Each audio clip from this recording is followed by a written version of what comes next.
অসমত সকলোবিলাক আমাৰ PHC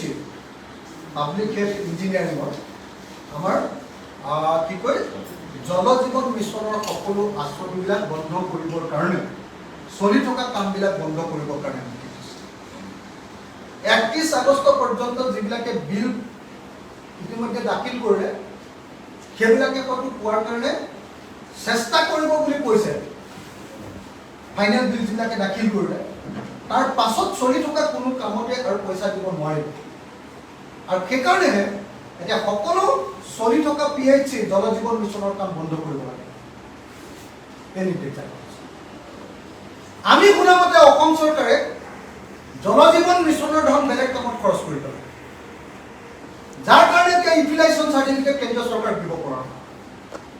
কেন্দ্ৰীয় চৰকাৰক ইউটিলাইজেশ্যন চাৰ্টিফিকেট দিব নোৱাৰাৰ কাৰণে কিমান 14 কোটি না কিমান টকা না 14,000 কোটি টকা এনেকুৱা কিবা এটা টকা ইউটিলাইজেশ্যন চাৰ্টিফিকেট দিব নোৱাৰাৰ কাৰণে আজি অসমত জল জীৱন মিছন বন্ধ কৰিছে এটা ভয়ানক ঘটনা ডাবল ইঞ্জিনৰ চৰকাৰ ৰাজ্যত বিজেপি কেন্দ্ৰত বিজেপি তাৰ পাছত এতিয়ালৈকে যে ব্যৱস্থা গ্ৰহণ কৰিব পৰা এতিয়ালৈকে যে